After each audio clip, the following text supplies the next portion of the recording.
Oke, Bapak dan Ibu sekalian, ya, saya di sini ingin membagikan. Saya tidak mengajak karena Bapak dan Ibu lebih senior dari saya, tapi ada info-info yang baru yang bisa saya berikan kepada Bapak Ibu sekalian selaku kita sama-sama di komunitas HAKAM. Ya, dari judulnya kita akan mempelajari 3 hal. Yang pertama adalah strategi. Yang kedua adalah masyarakat ekonomi ASEAN, dan yang ketiga adalah prediksi perekonomian Indonesia 2016. Nah, sebetulnya masyarakat ekonomi Asia Tenggara ini sudah dirancang jauh sebelum 2007, ya, baru ditandatangani pada tahun 2007 dan disepakati berlaku tanggal 31 Desember 2015. Sebetulnya kesepakatan awalnya adalah tanggal 1 Januari 2015. Tetapi karena masih banyak negara yang belum siap, maka ditunda sampai akhir dari 2015 ini, ya. Nah, ada 10 negara yang terlibat di dalam Asia Tenggara. Kita akan lihat komposisinya adalah sebagai berikut dengan jumlah penduduknya. Dari populasi yang ada, dengan total populasi dunia saat ini sekitar 7 miliar, maka populasi di Asia Tenggara ini ada sekitar 10% dari total penduduk di dunia. Sehingga komunitas kawasan ini cukup menjadi perhitungan. Apalagi dari pihak China maupun Amerika yang mau memasuki wilayah ini untuk memasarkan produk mereka. Nah, masyarakat ekonomi Asia Tenggara ini sudah di depan mata. Siap tidak siap kita harus menghadapinya. Dan Indonesia akan menghadapi pemasaran dalam hal modal, produk, pelayanan, dan tenaga kerja. Artinya keempat hal ini bisa masuk dan keluar dari Indonesia secara bebas. Sampai saat ini generasi muda banyak yang belum menyadari betapa mereka akan terancam kalau mereka sudah memasuki era masyarakat ekonomi Asia Tenggara. Karena mereka akan bersaing dengan tenaga kerja asing yang masuk ke Indonesia untuk bekerja. Apalagi mentalitas dari orang Indonesia adalah bahwa produk dari luar negeri itu pasti lebih baik dari Indonesia. Ya.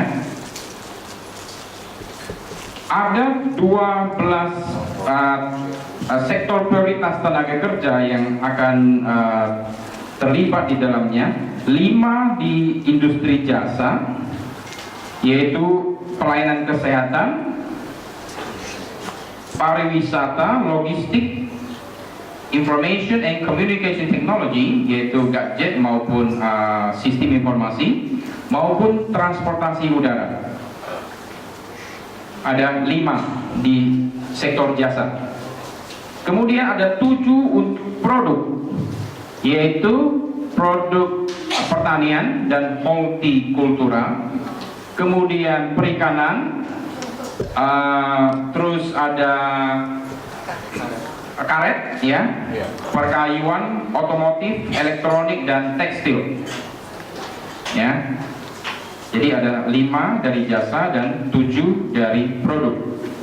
Nah, strategi Indonesia yang paling utama dan diandalkan untuk menghadapi ekonomi Asia Tenggara adalah menggalakkan industri kreatif sebagaimana yang dipromosikan oleh Presiden Jokowi. Nah, menurut Undang-Undang Perindustrian Nomor 3 Tahun 2014, industri kreatif adalah industri yang mentransformasi dan memanfaatkan kreativitas, keterampilan dan kekayaan intelektual untuk menghasilkan barang dan jasa. Titik beratnya adalah kreativitas. Ya. Nah, UMKM itu sama dengan industri kreatif. Ya, dulu kita mengenalnya sebagai usaha mikro, kecil dan menengah. Nah, memasuki era yang baru ini sudah banyak yang mengenalnya sebagai industri kreatif. Nah, pembagiannya adalah usaha kecil termasuk usaha mikro, ya, itu memiliki kekayaan bersih paling banyak 200 juta. Tidak termasuk tanah dan bangunan tempat usaha dan memiliki penjualan tahunan paling banyak 1 miliar. Itu klasifikasinya. Nah, sementara itu usaha menengah itu kategorinya memiliki kekayaan bersih lebih besar dari 200 juta sampai 10 miliar. Tidak termasuk tanah dan bangunan. Nah, menurut data Biro Pusat Statistik 2016 hingga 2013, jumlah UMKM ya di Indonesia ada sekitar 57 juta unit. Mayoritas terdiri dari usaha mikro dan kecil sekitar 99,91% dan usaha menengah itu ada 0,08% dan usaha besar itu 0,01%. Nah, ini yang akan menjadi senjata utama dari Indonesia menghadapi masyarakat ekonomi Asia Tenggara. Dan terbukti bahwa di Jepang 80% perekonomian itu dikuasai oleh UMKM. 80%. Ya. Nah, dari jumlah itu sekitar 209.000 diantaranya dalam bentuk koperasi. Namun berdasarkan database Kementerian Koperasi dan UKM, saat ini hanya ada sekitar 148.000 koperasi yang masih aktif. Sekitar 62.000 koperasi sudah tidak aktif lagi.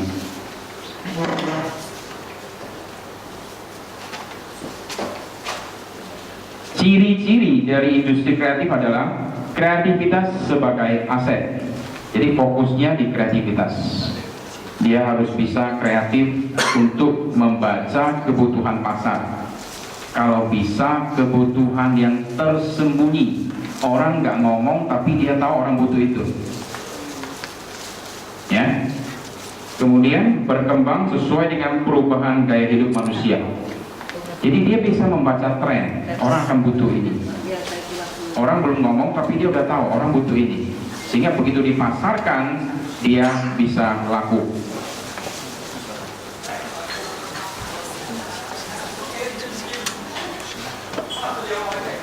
Nah, contoh bidang usaha industri kreatif yang pertama adalah advertising. Ya, advertising itu adalah kegiatan kreatif yang berkaitan dengan jasa periklanan, yakni komunikasi satu arah dengan menggunakan medium tertentu. Nah, meliputi proses kreasi, produksi dan distribusi dari periklanan yang dihasilkan.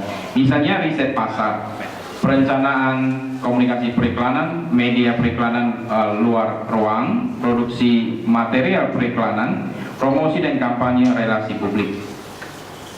Contohnya seperti apa? Ini adalah contoh kartu nama yang kreatif.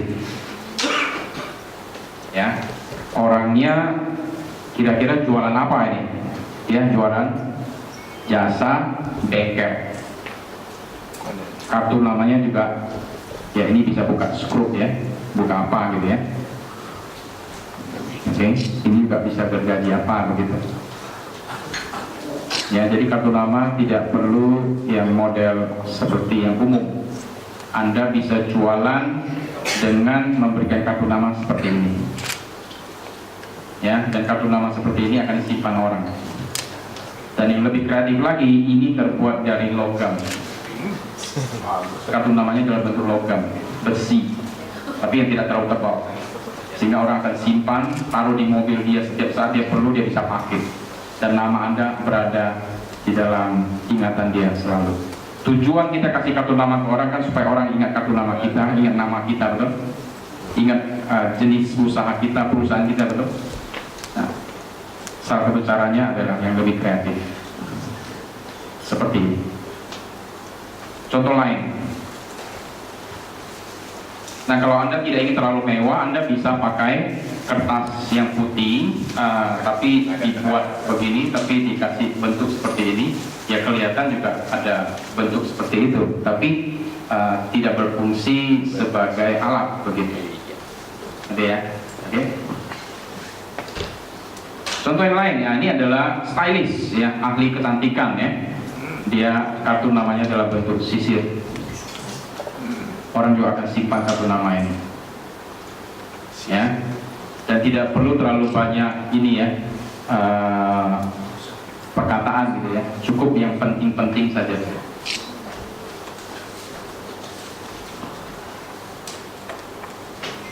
Contoh yang lain, kartu nama dalam bentuk yang sering kita lihat setiap hari di internet, ya. Ini adalah nama perusahaannya, Dallas Printer, ya. Diulangi lagi, kemudian alamatnya jelas. Ingat, otak manusia lebih gampang ingat gambar, simbol, dan warna. Anda bisa memainkan kreativitas dalam hal itu, ya. Ini juga seorang presenter, seorang mungkin dia juga MC ya, dalam bentuk mikrofon. Dia punya kartu nama.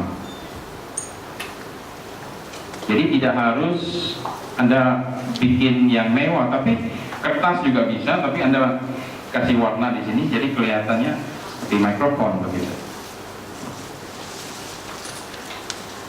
Ini akan disimpan orang. Contoh yang lain, nah ini ahli membuat orang lebih langsing, ya.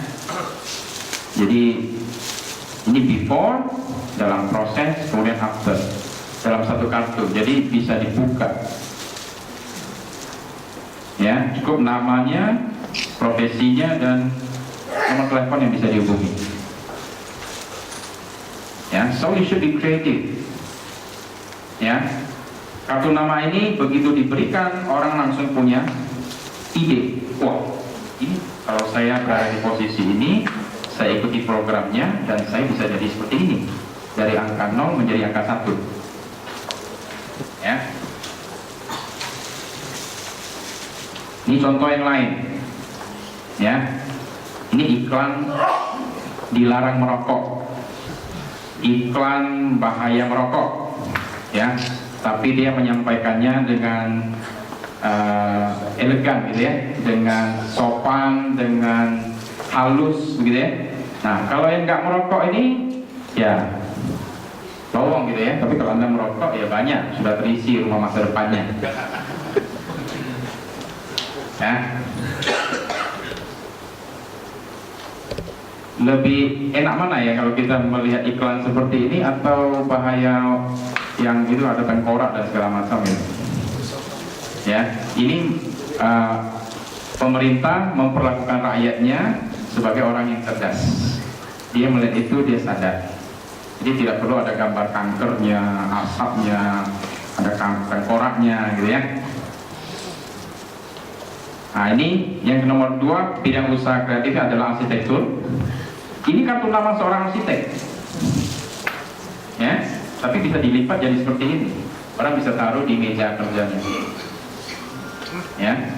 Jadi dia memberikan kesan yang berbeda, ya. Jadi nama perusahaannya, nama orangnya, dan nomor teleponnya.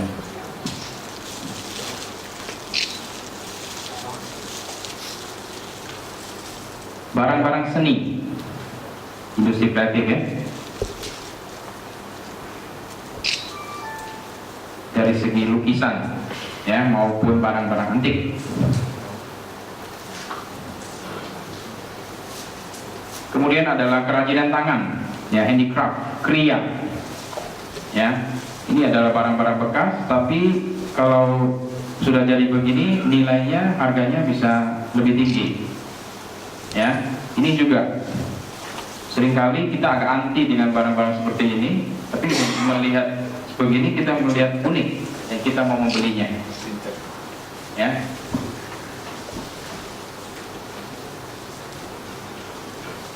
Nah, desain, ya, ini adalah desain tempat tidur untuk anak-anak, ya, membuat mereka merasa home sweet home, ya.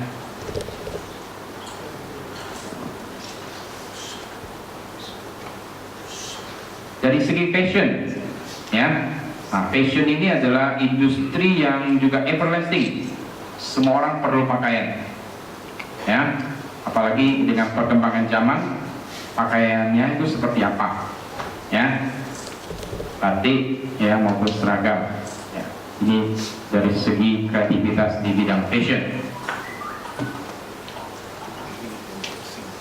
Kemudian dari segi film, video maupun fotografi yang Anda praktekkan saat ini, ya, ini adalah kreativitas, bagaimana teknik pengambilan gambarnya, sudutnya, pencahayaannya, warnanya, dan segala macam, ya.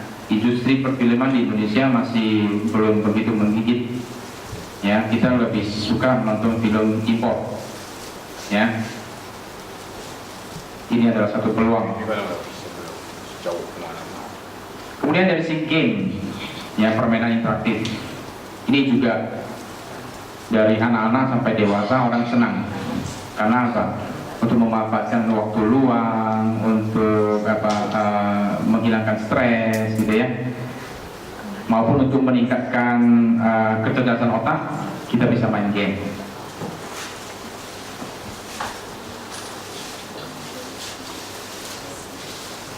Kemudian berikutnya adalah musik, ya. Kalau untuk musik, Indonesia lebih unggul di Asia Tenggara ini. Orang Malaysia masih suka dengar lagu-lagu dari Indonesia, ya. Kemudian showbiz, ya, itu kegiatan kreatif yang berkaitan dengan usaha pengembangan konten, produksi pertunjukan, misalnya pertunjukan wayang, kemudian balet, tarian tradisional, tarian kontemporer, drama, musik tradisional, musik teater, opera, termasuk musik etnik, ya. Kalau kita orang Tionghoa yang itu, ya Pak, ya, ada harpanya, ada erhu, dan segala macam itu, ya, musik oriental, ya. Kemudian desain dan pembuatan busana pertunjukan. Nah, jadi tampil juga harus ada busananya, gitu ya. Tata panggung dan tata pencahayaan. Nah, ini showbiz. Ini IO, ya, begitu ya.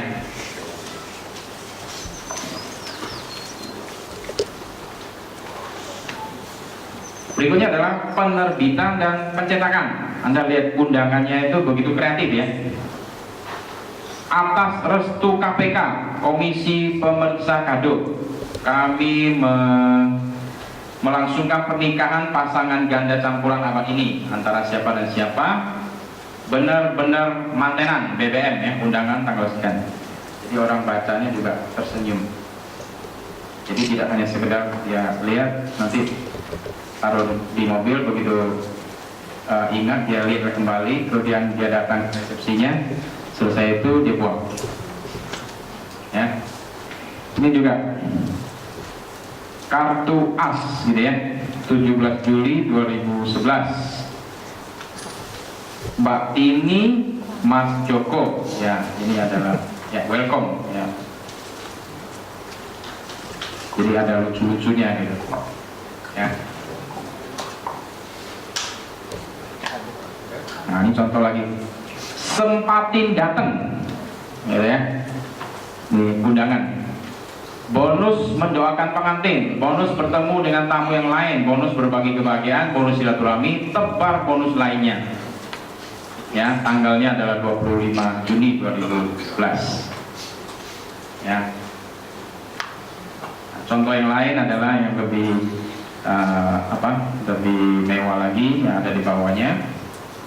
Kemudian isinya di dalamnya adalah demikian. Nah, mengapa industri kreatif perlu dikembangkan? Yang pertama adalah karena memberikan kontribusi ekonomi yang signifikan. Ya, nanti kita lihat berapa persen. Menciptakan iklim bisnis yang positif, membangun citra dan identitas bangsa berbasis kepada sumber daya yang terbarukan, menciptakan inovasi dan kreativitas yang merupakan keunggulan kompetitif suatu bangsa, ini adalah jati diri bangsa, dan memberikan dampak sosial yang positif. Nah, ini adalah alasan mengapa Presiden Jokowi mau memakai industri kreatif untuk bersaing di masyarakat ekonomi Asia Tenggara.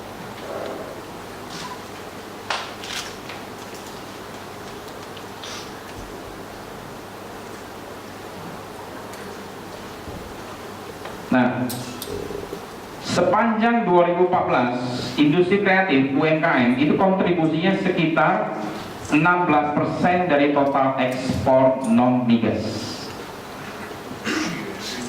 Anda coba lihat, kontribusi yang paling besar adalah di kuliner.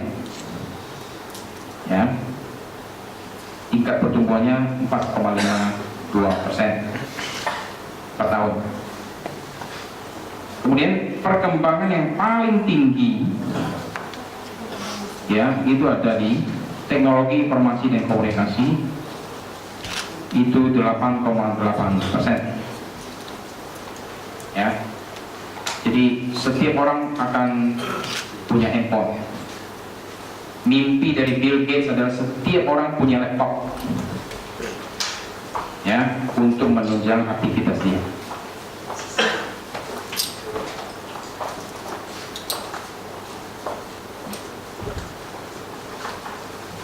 Pria ini adalah handicraft, kerajinan tangan.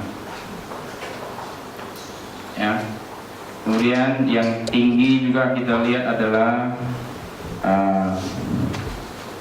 periklanan. Kemudian ada penelitian dan pengembangan. Kemudian ada fotografi, video dan film. Ya. Fashion juga. Perkembangannya tinggi.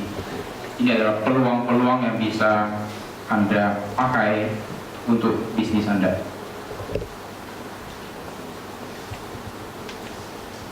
Ada 4 fokus dalam masyarakat ekonomi Asia Tenggara. Yang pertama, negara di kawasan Asia Tenggara ini akan dijadikan sebuah wilayah kesatuan pasar dan basis produksi. One market, one production, for one geography, one area, that is Southeast Asia. Dengan terciptanya kesatuan pasar dan basis produksi, maka akan membuat arus barang, jasa, investasi, dan modal dalam jumlah yang besar dan tenaga kerja yang terampil menjadi tidak ada hambatan dari satu negara ke negara lainnya di kawasan Asia Tenggara. Sudah siapkah kita bersaing dari segi skilled labor? Coba kita lihat Human Development Index. Indonesia berada di posisi 138. Singapura nomor 9, Malaysia nomor 30, Thailand nomor 90. Ya. Jadi jika orang-orang muda, pelajar dan mahasiswa tidak serius di dalam membentuk mereka untuk menjadi tenaga kerja yang terampil, mereka akan kalah bersaing.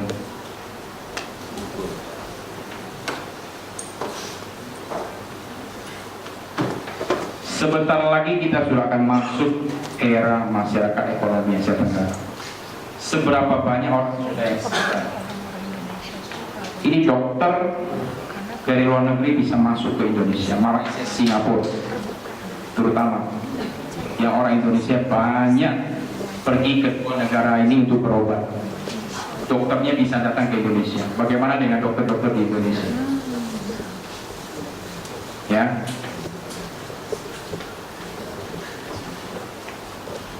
Yang kedua, masyarakat ekonomi ASEAN akan dibentuk sebagai kawasan ekonomi dengan tingkat kompetisi yang tinggi yang memerlukan suatu kebijakan yang meliputi competition policy, consumer protection, intellectual property rights, taxation, dan e-commerce. Jadi ada kompetisi yang tinggi. Kalau kompetisi yang tinggi berarti adalah orang-orang yang juga mempunyai keterampilan yang tinggi untuk berkompetisi di dalamnya. Saudara, banyak pelajar Indonesia yang juara olimpiade ini, juara olimpiade itu. Tapi berapa banyak di antara mereka yang masih ada di Indonesia? Begitu pelajar Indonesia muncul di ajang pemenang kategori ini, kategori itu sudah banyak diambil oleh Singapura. Ya, pernah kejadian di Pontianak, anaknya juara kimia, ya, olimpiade kimia. Kemudian udah pulang, suami kerja siang hari, terus ada atas pendidikan dari Singapura datang ke rumahnya, ketemu mamanya. Pemerintah Singapura menawarkan beasiswa, jadi ada rumah tinggalnya juga, ada uang sakunya juga, sekolahnya gratis sampai setinggi-tingginya. Yang penting nanti kerja sama pemerintah Singapura dan jadi warga negara Singapura.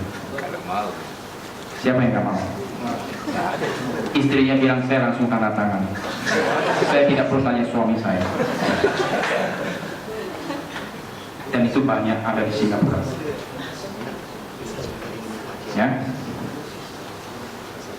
Dengan demikian dapat tercipta iklim persaingan yang adil, terdapat perlindungan terhadap konsumen, mencegah terjadinya pelanggaran hak cipta. Nah, Indonesia ini jago ya, jago melanggar. Ya, kita lebih suka membeli DVD, compact disc bajakan dibanding yang asli. Ya, ke depan kita harus hati-hati. Ya, menciptakan jaringan transportasi yang efisien, aman, dan terintegrasi, menghilangkan sistem double taxation, dan meningkatkan perdagangan dengan media elektronik berbasis online.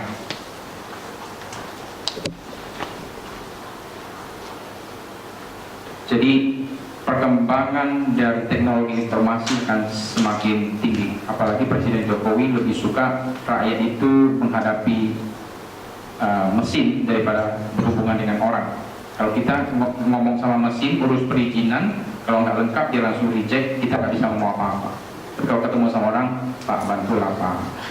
Saya ini cuma cari sesuap nasi, Pak. Belum mencari segenggam berlian. Ya, kita selalu bisa cari makan, tolong apa. Jadi nggak ada lagi hubungan antara orang dengan orang. Lebih banyak ke elektronik. Semua elektronik. Ya.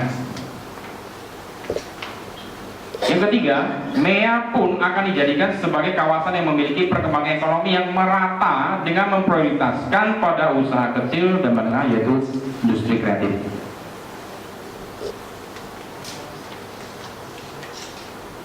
Keempat, MEA akan diintegrasikan secara penuh terhadap perekonomian global. Artinya 10 negara ini kompak untuk menghadapi pasar yang lebih luas lagi, yaitu Asia Pasifik maupun Eropa dan Amerika. Ya, ini untuk jangka panjangnya. Tapi jangka pendeknya adalah sudah siapkah kita menghadapi era ini? Persiapan apa yang harus kita lakukan? Coba kita lihat luas wilayah Negara Kesatuan Republik Indonesia. Daratan itu ada 1,9 juta kilometer persegi. Lautan ada 3,5 juta, terdiri dari 1, 2, 3. Distribusi konsumsi bahan pangan di Indonesia adalah 58% di daratan dan 42% di lautan. So that's why pada saat kabinet yang baru muncul dan menteri kelautan dan perikanan itu punya hobi tembak-tembak kapal. Kemudian kalau kapal-kapal yang buatan luar negeri itu yang di atas 30 gross ton itu tidak boleh melaut, maka banyak harga sayuran dan buah-buahan itu jatuh harganya. Karena apa? 42% itu dibawa ke laut untuk dikonsumsi oleh mereka sebagai cadangan makanan mereka. Ya. Jadi 58% ini kita beli untuk rumah tangga, industri di daratan. Tapi ada juga kapal yang melaut 2 bulan, 3 bulan, 4 bulan, itu mereka juga perlu bahan makanan. Dan itu kontribusinya 42%. Cukup besar loh saudara ya. Cukup besar. Ya. Nah, konsumsi swasta dan pemerintah menyumbang 62% dari produk domestik bruto Indonesia. Ya, konsumsi. Ya. Pertumbuhan perekonomian di satu negara itu ditentukan salah satunya oleh konsumsi swasta dan pemerintah. Faktor yang menghambat bisnis Indonesia, yang pertama adalah aturan bisnis atau birokrasi yang belum jelas atau berbelit-belit, dan ini sedang dilakukan oleh Presiden Jokowi dan menterinya untuk pangkas dan pangkas, supaya kita bisa lebih cepat dan bisa bersaing. Ya, kestabilan ekonomi. Ya, ini selama 2 bulan ini ada 6 paket kebijakan yang dikeluarkan untuk mendukung kestabilan ekonomi yang lagi lesu, ya, sehingga rakyat bisa terbantu dari segi pendapatannya, ya, dari segi pendapatan. Kemudian infrastruktur, ya, dibangun pelabuhan, jalan rel kereta api, ya, kereta apinya juga dibangun, ya.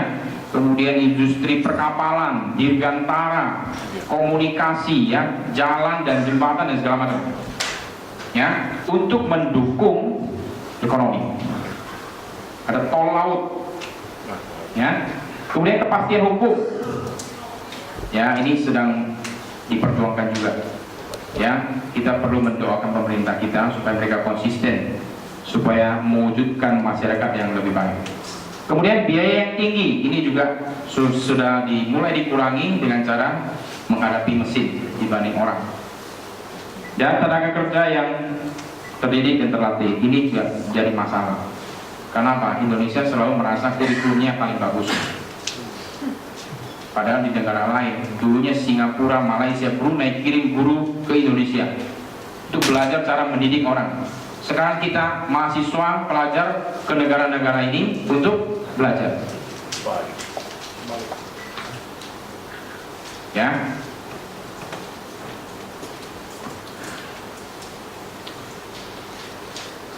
Nah, walaupun terjadi krisis, tapi filosofi orang Tionghoa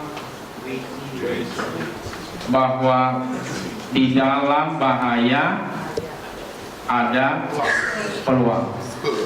Jadi krisis itu adalah gabungan 2 huruf ini, ya, 2 kata ini. Ya, orang Tionghoa punya filosofi yang lebih cerdas, saya lihat ya. Ini ada Weixian, kemudian ada Jihui.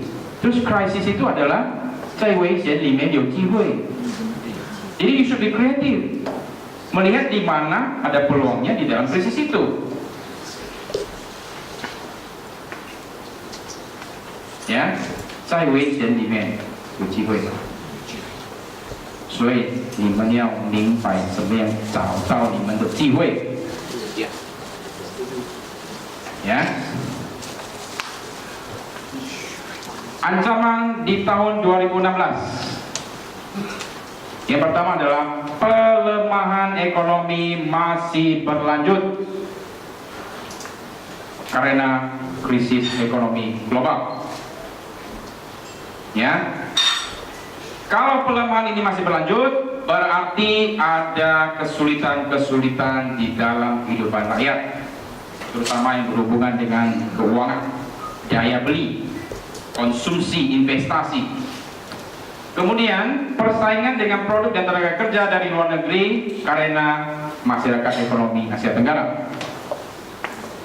Yang ketiga, jika Desember nanti Bank Sentral Amerika jadi menaikkan suku bunganya 0,25% saja, maka ini bisa berpengaruh kepada ekonomi dunia dan terutama Indonesia.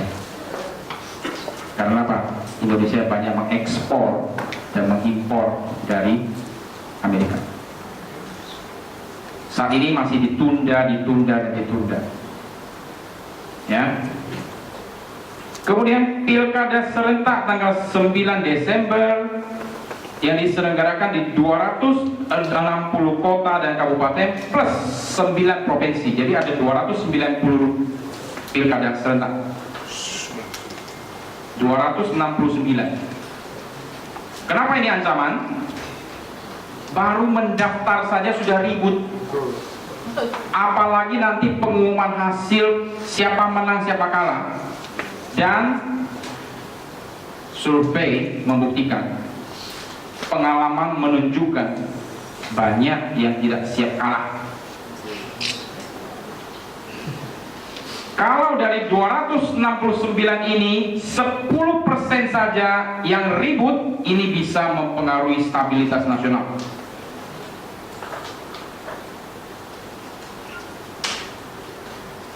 Kondisi terakhir jumlah personil TNI dan Polri di Indonesia ada 1,3 juta yang aktif. 250 juta dibagi 1,3 juta berarti satu polisi atau satu tentara melayani 192 orang.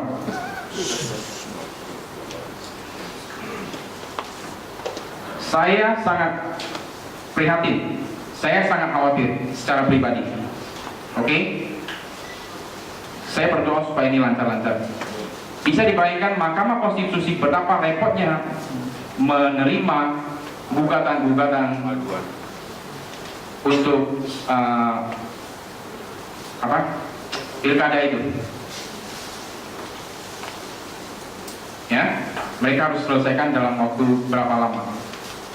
Jadi begitu 9 Desember dan 2-3 minggu ke depan, ya we hope, 我们希望没有问题。Ya, 我们希望没有问题。Jadi kita yang gedung-gedung bisa lebih langsing karena itu wajib militer. Ya.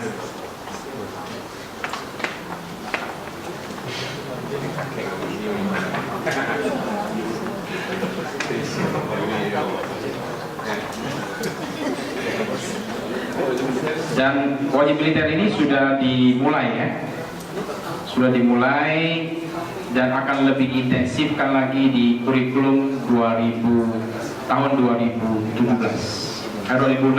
yang akan datang, Juli 2016 ya, akan dimasukkan ke dalam kurikulum.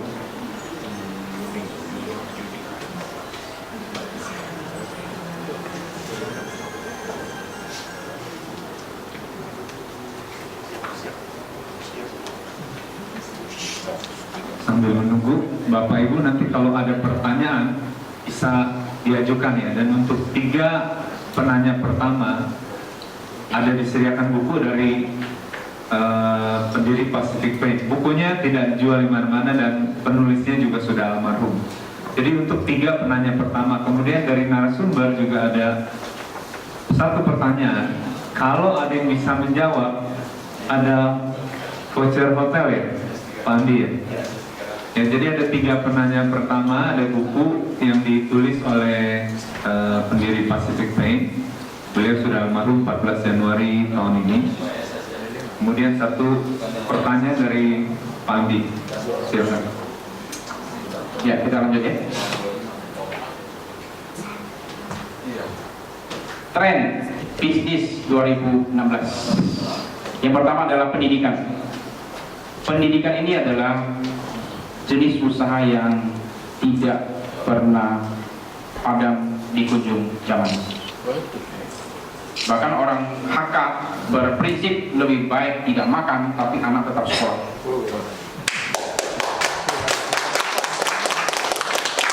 tidak berarti Anda harus buka sekolah, Anda harus buka perguruan tinggi, tapi Anda juga bisa buka kursus. Anda juga bisa buka lembaga pendidikan non formal lainnya. Yang kedua adalah kesehatan. Ya, semua orang mau sehat. Apalagi zaman sekarang banyak polusi. Ya, banyak makanan yang tidak sehat, banyak penyakit yang aneh-aneh. Orang mau sehat. Ya, kemudian kuliner, ICT, kecantikan. Wah, ini luar biasa saudara omsetnya.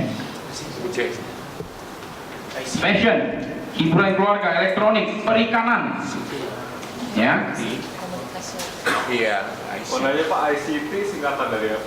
Information and Communication Technology. Oh, Information and Communication Technology.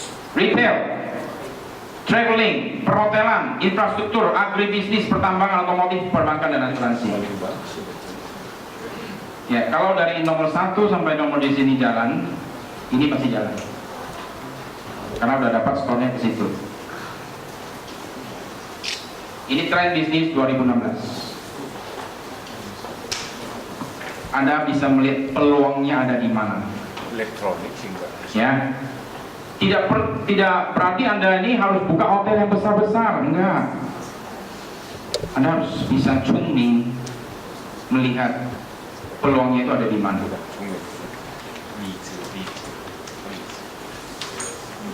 Make it simple, sesuai dengan kondisi Anda. Itu peternakan nggak masuk. Peternakan ada di agribisnis juga. Iya. Di agribisnis. Ya, berbisnis petang. Buat makan gitu aja. Nah, yang namanya bisnis itu prinsipnya adalah bunuh, lenyapkan dari muka bumi ini dan biar hanya saya yang berkuasa dan berjaya. That's business. Ya, tadi kita sudah membahas MEA, kita sudah membahas Perekonomian Indonesia 2016. Sekarang kita bahas strateginya. Ya, kita berada pada masa persaingan yang membunuh satu sama lainnya. If you have the same strategy as your competitors, you don't have a strategy. Because your strategies are the same. If the strategy is different but easily copied, it is a weak strategy.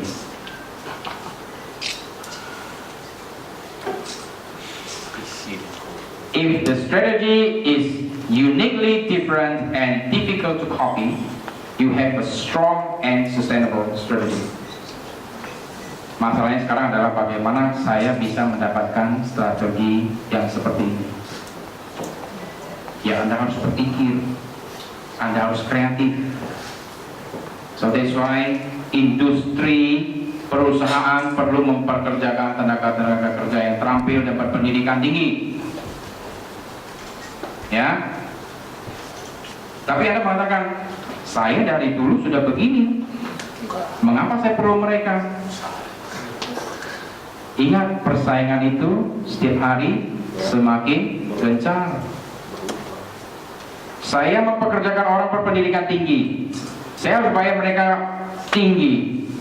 Tapi ingat, berapa yang mereka hasilkan kepada Anda?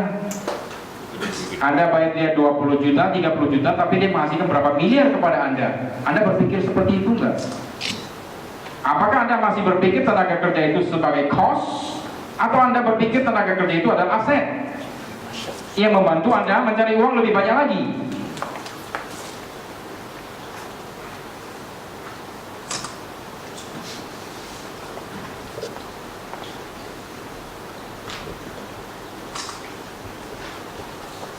Perusahaan itu perlu mempunyai competitive advantage, keunggulan bersaing. Apa yang Anda andalkan untuk bisa bersaing supaya memenangkan persaingan itu?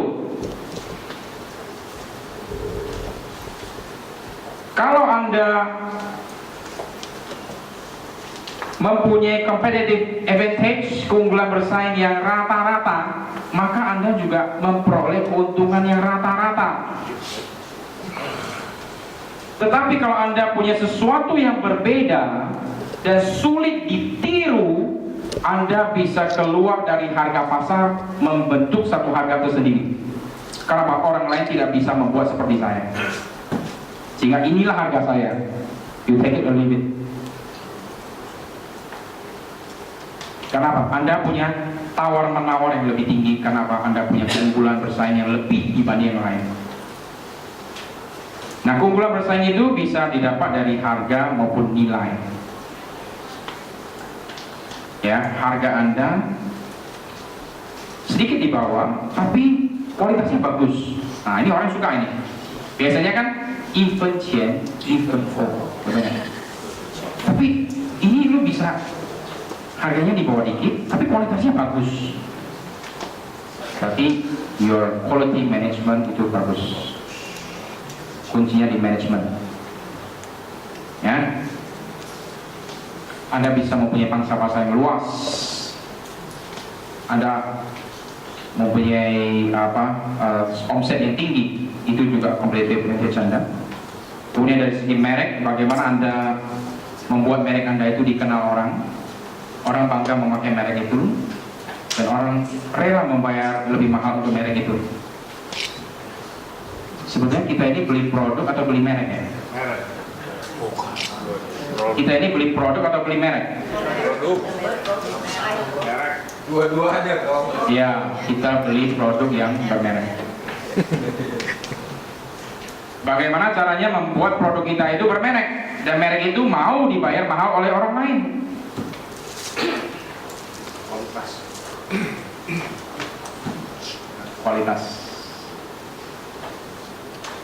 Kualitas produknya itu harus sesuai dengan yang dijanjikan. Anda bilang itu anti maling, betul-betul bisa anti maling. Anda mengatakan itu anti tikus, betul-betul nggak ada tikus di situ. Anda mengatakan anti air, ya, anti bocor, itu betul-betul harus terbukti. Sehingga begitu orang mau beli barang itu, yang terpikirkan adalah merek Anda. Contoh ya, contoh. Saya sebutkan kategorinya, Anda sebutkan mereknya. Oke, contoh ya. Air minum dalam kemasan. Mie instan. Ya kan? Contoh lain. Pasta gigi.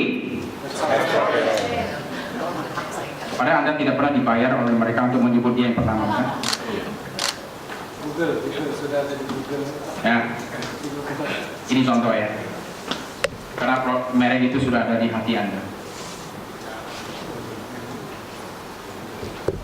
Dari segi servis, komitmen Anda terhadap servis. Ada dua sikap antara pembeli dan penjual. Kalau penjual itu beranggapan servis dia kepada Anda itu adalah dimulai pada saat Anda datang ke tokonya, Anda lele barang, tawar-menawar, dan pada saat Anda bayar, dia berharap pelayanan saya sampai di situ. Anda jangan bikin masalah, saya mau jualan lagi. Tapi dari sudut pembeli, pada saat saya memberikan uang itu, saya bayar kepada Anda, saya berharap hubungan kita itu baru kita mulai. Kalau terjadi apa-apa, saya panggil Anda datang, betul nggak? Betul. So, bagaimana Anda bisa memadukan? Ya, saya pernah beli kulkas merek Sharp, sudah 11 tahun. Tahun yang ke-11 baru muncul masalah kurang dingin kulkasnya. Saya telepon Sharp yang ada di Pontianak, diterima, dicatat, ditanyakan keluhannya, alamat saya di mana. Oke Pak, nanti jam 3 sore kami datang. Betul-betul sebelum jam 3 sore dia sudah datang. Dia cek ya. Ternyata itu ada satu switch yang sudah mulai lemah, dan itu diganti, harganya 125.000. Lain kali saya akan beli Sharp lagi. Betul nggak? Sudah 11 tahun. Betul-betul kita telepon sesuai komitmen, dia datang. Ya, inilah service. Baru-baru ini Singapore Airlines pesawatnya mengalami masalah gangguan di Kazakhstan. Pesawat besar Airbus 380 yang mengangkut 570 penumpang mendarat darurat di Kazakhstan. Itu harus diinapkan di hotel dan segala macam. Dan kalau untuk memperbaiki pesawat itu perlu beberapa hari lagi. Dan pemerintah Singapura mengirim satu pesawat yang sama untuk jemput penumpangnya, free of charge. Itulah servis. Itulah servis, saudara. Ya, sebagai tanggung jawab dari perusahaan itu. Bayangkan dari Singapura terbang ke Kazakhstan di Rusia sana, itu perlu berapa ongkos minyaknya? Kosong, nggak ada penumpang, nggak ada kargo. Ya, sampai di sana diangkut semua, dipulangin. Inilah servis. Anda harus menjiwai servis itu. Ya. Dari segi jalur distribusi Anda punya keunggulan. Anda juga punya posisi tawar-menawar yang tinggi.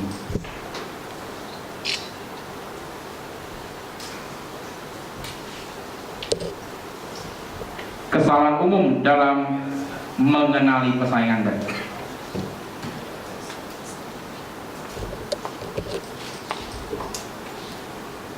Satu, terlalu menekankan pada pesaing saat ini yang telah dikenal dan mengabaikan para pendatang potensial. Ini yang terjadi pada IBM melawan Macintosh. IBM adalah raksasa komputer dari Amerika dan dunia. Bahkan gadis-gadis di Amerika, kalau kamu mau jadi suamimu, kamu kerja di IBM. Kenapa? Kalau kamu kerja di IBM berarti jaminan masa depan. Macintosh muncul dipandang kecil oleh IBM. Tapi Macintosh dengan Apple komputernya sekarang adalah terbaik di dunia, terkenal di dunia. Mereknya saja itu sudah nilainya paling tinggi. Ya. Terlalu menekankan pada pesaing yang besar dan mengabaikan pesaing yang kecil. Mengabaikan pesaing internasional yang potensial. Ini nanti pada saat masyarakat ekonomi Asia Tenggara Anda akan menghadapinya.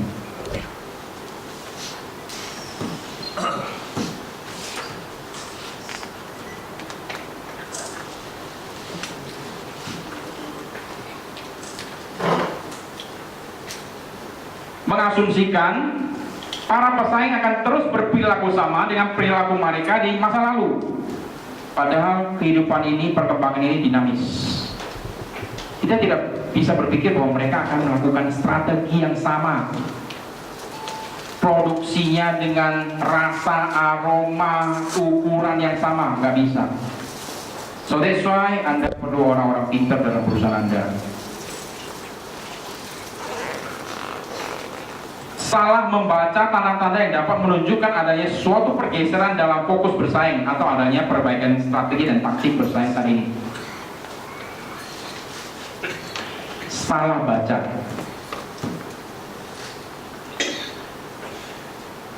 Terlalu menekankan pada sumber daya keuangan. Kalau perusahaan kita kaya raya, kita akan berjaya. Posisi pasar. Kalau banyak yang beli produk kita, mereka akan setia pada kita. Banyaknya pabrik dan strategi para pesaing serta mengabaikan aktivitas tidak berwujud seperti merek, reputasi, budaya perusahaan, teknologi tertentu dan akumulasi informasi mengenai pelanggan. Anda perlu mempunyai aktivitas tidak berwujud seperti ini. Bagaimana Anda menciptakan merek itu dan merek itu dipakai orang. Anda masih ingat air minum dalam kemasan merek Ades? Ades tahu ya? Oke. Itu dibeli sama Coca-Cola. Pabriknya tidak dibeli. Coca-Cola hanya membeli merek Ades. Waktu itu 15 tahun lalu 20 miliar. Jadi Coca-Cola mempunyai perjanjian dengan pemiliknya Ades. Saya beli merek Anda produksi sesuai permintaan saya, Anda jual langsung pada saya. Coca-Cola mempunyai jaringan distribusi sampai ke pelosok Indonesia. Pemiliknya tidak menjual pabriknya loh ya, dia hanya jual merek 20M. Demikian juga terjadi pada kecap manis Cak Bango. Itu dibeli sama Unilever. Pabriknya tidak dibeli, Unilever hanya beli mereknya.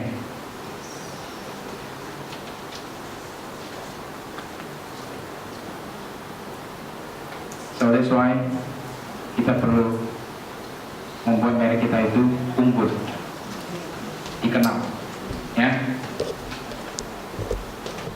Kemudian Anda perlu informasi mengenai pelanggan Anda, ya, tinggalnya di mana, agamanya apa, profesinya apa, ya, dan Anda perlu mengirimkan kartu ucapan, mungkin SMS, supaya keep in touch, tidak terputus hubungan. Ya, salesman yang paling handal di dunia namanya Joe Gerard, dia salesman mobil. Setiap bulan dia kirim kartu ucapan kepada pelanggan dia. Setiap bulan. January, Happy New Year. February, Happy Valentine. March, nggak tahu di Amerika March ada apa, tapi kalau Indonesia cengeng. Nggak tahu, ada Happy Cengeng gitu ya. April, Happy Easter. Ya.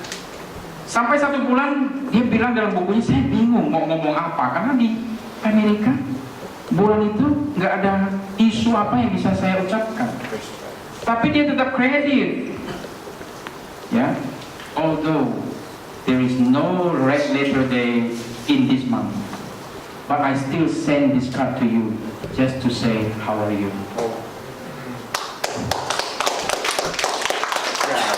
Creative, just to say how are you. Ya,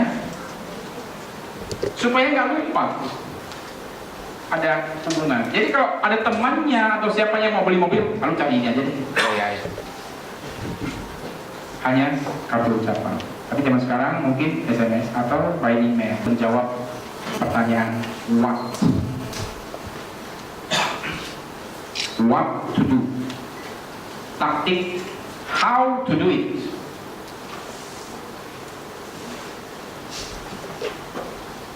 What to do, taktiknya adalah how to do it. Suatu seni menggunakan pertempuran untuk memenangkan suatu peperangan. Suatu seni menggunakan tentara dalam sebuah pertempuran. Maksudnya begini. Udah tahu itu daerah yang berbukit, tapi Anda pakai tentara angkatan laut.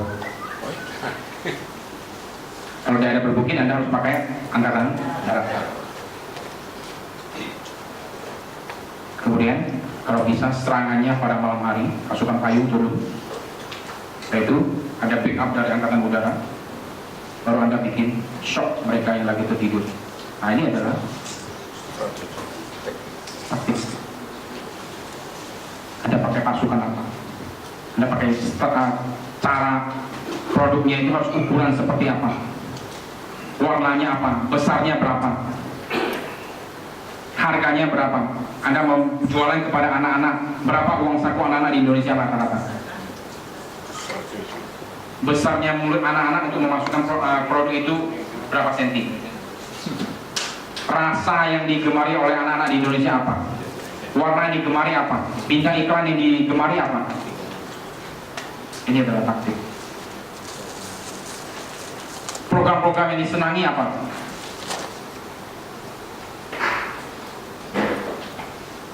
Merupakan tujuan jangka panjang, ini adalah tujuan jangka pendek.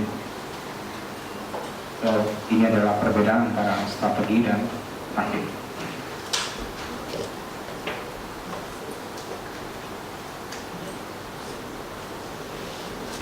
Strategi bisnis 2016 dan 2017. Kenapa ada 2 tahun? Karena apa? resesi ekonomi masih akan terus berlanjut selama 2 tahun. Populasi kelas menengah di Indonesia ada 60 juta.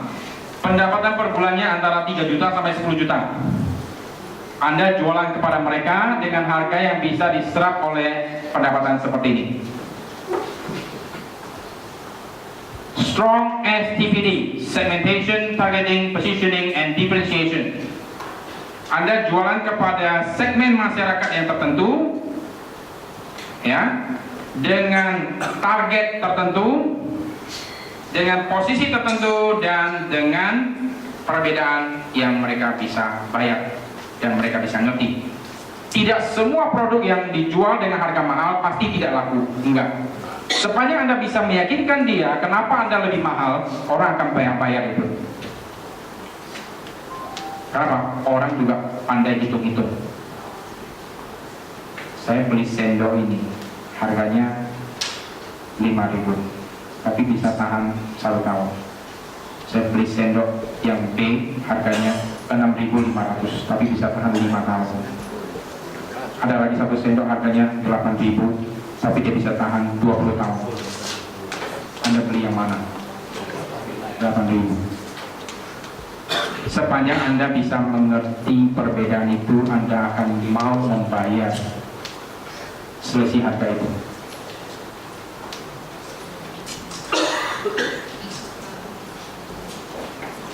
Ingat untuk jualan kepada anak-anak di Indonesia sebagai salah satu pemegang, salah satu pengambil keputusan dalam belanja keluarga.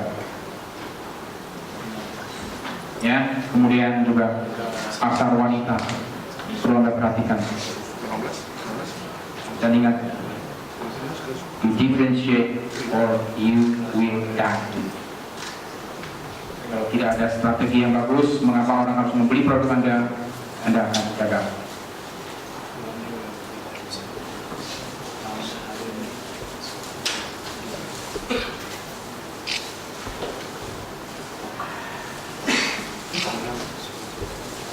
Ini terakhir bagi generasi muda. Ini menel chung nih. Ini menel chung nih. Ya, saya sudah pernah jelaskan kepada Ako Amoy Pontianak waktu mereka pembekalan materi. Ya, huruf ini mempunyai filosofi yang sangat mendalam. Orang Tionghoa menulis huruf ini dengan pertimbangan yang sangat bijaksana. Kata Chungming ini nggak bisa diucapkan satu, gitu ya. Jangan Chung, nggak bisa ya. Dia harus dua. Pertama, untuk menulis huruf Chung ini adalah telinga. Berarti pengetahuan itu didapat dari pendengaran. Karena pada zaman dulu Lao Tzu Jiao Su, ya Lao Tzu akan ngomong ke muridnya, muridnya mendengar, baru dia dapat pengetahuan. Kemudian setelah dia mendengar, dia akan menulis, ya kan? Menulis. Sebelum Anda tulis, Anda pakai mata untuk melihat apa yang ditulis oleh guru Anda. Sudah Anda dengar, Anda tulis, Anda baca, bacanya pakai mulut. Kemudian Anda ulangi lagi step itu, dengar, baca, dengar, melihat, dan menulis, dan membacanya. Anda ulangi ini sampai Anda simpan pengetahuan itu di dalam hati Anda. Dan pengetahuan yang sudah Anda dapat itu, Anda harus ulangi, Anda praktekkan siang dan malam.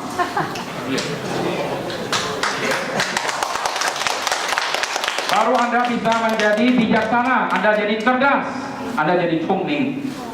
Itulah filosofi orang Tionghoa menulis kata ini. Oke, sekian dari saya. Semoga bermanfaat bagi Anda yang saya sharingkan.